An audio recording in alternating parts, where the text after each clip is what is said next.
Have you ever found yourself scrambling to check your Delta gift card balance right before booking that absolute dream flight, only to hit a wall of confusing errors? It is the worst. I've spent years navigating airline booking systems, and today we're diving into a highly requested topic. In this explainer, we're going to walk through a completely foolproof tutorial on verifying your Delta travel funds online, step by step. Seriously, maybe you're dealing with an app that just refuses to sync, or the website is glitching out on you.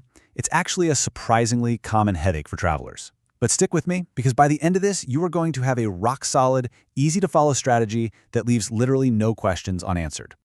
So, here is our roadmap for today. We're going to cover understanding Delta gift cards, doing a step-by-step balance check, going over rules, limits, and exceptions, walking through some troubleshooting and alternatives, and finally, a quick recap with tips and a disclaimer.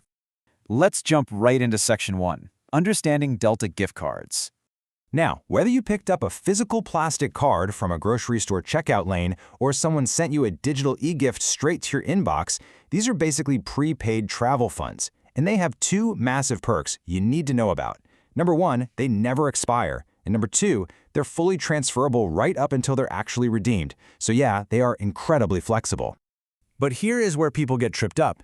You really need to know the difference between a standard gift card, an e-credit, and a volunteer choice code. A gift card doesn't expire, and anyone can use it, right? But an e-credit, that is strictly tied to your specific passenger name, and it usually expires in exactly 1 year. And what about those choice codes they hand out when you volunteer to give up your seat on an overbooked flight? Well, you only have a strict 90-day window to convert those into a gift card. Oh, and before you even think about checking your balance, you've got to know what these cards can actually buy. Delta is super strict about this. Your gift card funds can only be applied to air transportation costs. So we're talking the flight itself, Delta vacations packages that include airfare, and the associated taxes. What can't you buy? Well, you can't use it to pay for baggage fees at the airport, you can't buy an in-flight Wi-Fi pass, and you definitely cannot use it to upgrade your seat after you've already purchased your ticket. Moving right along to Section 2. Step-by-step balance check. Honestly, checking your balance is beautifully simple, once you know the right spot. To tap into Delta's database and see your funds in real time, just open up your browser and head over to delta.com/redeem. Pro tip, do not try to check it directly in the checkout cart first. Go straight to the redeem page, carefully type in your unique 13-digit card number, and then enter your 9-digit security PIN. You usually find that PIN scratched off on the back of your physical card or right there inside your e-gift email. Okay, I need you to hear this one, because it's a massive rookie mistake. If you just bought your card at a retail store or even online, you might punch in those numbers, see a balance of 0, and completely panic. Take a breath. Delta's system requires an activation window. It can actually take anywhere from 24 to 72 hours for newly purchased funds to fully activate and show up online. All right, Section 3, Rules, Limits, and Exceptions. When you go to pay, the most important number you need to remember is 5. The website only allows a maximum of 5 forms of payment per single transaction. And yes, that includes your gift cards, any e-credits, and your final credit card.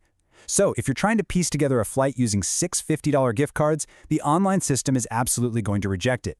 You'd actually have to call reservations to bypass that limit. You also want to watch out for the infamous 006 document issue. Since every Delta ticket starts with their carrier code, 006, sometimes the system glitches out when you only use part of a gift card. Instead of leaving the leftover money on your card, the system essentially closes it out and generates a brand new e-credit for the remaining balance. Then, they email it to you as a restricted 006 document. So if your gift card suddenly says 0, go check your email. Your money probably transformed into an e-credit. Let's look at Section 4. Troubleshooting and alternatives. Listen to this real story we found on Reddit. A user loaded their gift cards into the Delta app, tossed the physical plastic cards in the trash, and a month later, the app glitched and the funds completely vanished. Gone. The big takeaway here, treat these cards exactly like cash. Never, ever throw away your physical cards or delete your e-gift emails until your flight has landed and your trip is 100% finished. Now, what if you've held on to a physical card for so long that the numbers are literally rubbed off? That's another huge issue we see on the forums. Don't worry, you aren't completely out of luck. You can use the Where is my gift card number helper tool on Delta's portal, or dig back through your original email receipts. If you have the exact receipt, customer service can sometimes look up the purchase for you, though it's definitely a bit of a hassle. Sometimes the checkout system will just throw an error even when you know you have a verified balance. Luckily, Delta provides a specific troubleshooting guide. This is the exact playbook their internal agents use to figure out why your perfectly good travel funds are getting blocked at the payment screen. The absolute most common culprit for these errors? Name mismatches. Remember that 006 glitch we talked about?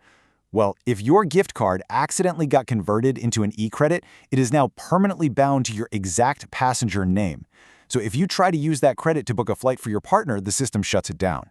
If the website is just stubbornly refusing your valid balance, you'll need to call the 24/7 support line and have an agent manually force it through. And hey, sometimes the whole online portal just goes down for maintenance.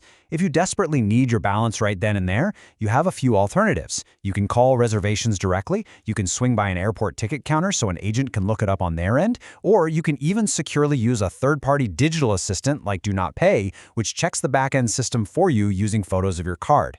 Finally, Section 5. Recap, tips, and disclaimer. Let's do a quick recap so you're ready to go.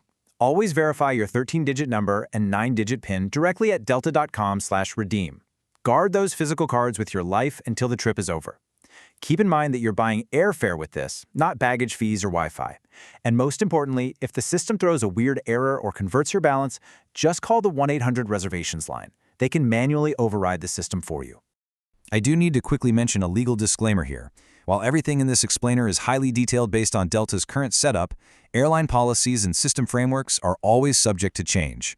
So please always refer directly to Delta's official website for the absolute most up-to-date terms and conditions regarding your gift cards. Thanks so much for hanging out with me today. If this explainer helped you untangle the crazy web of airline gift cards, hit that subscribe button for more helpful tutorials. And hey, I would love to hear from you. Drop a comment below if you've ever dealt with a bizarre glitch like that 006 document issue, and tell us how you finally got it fixed. Now that you're armed with the exact steps to unlock, verify, and protect your travel funds without the technical headaches, the only question left to ask is, where will your verified balance take you next? Have an amazing trip, and I'll catch you in the next explainer.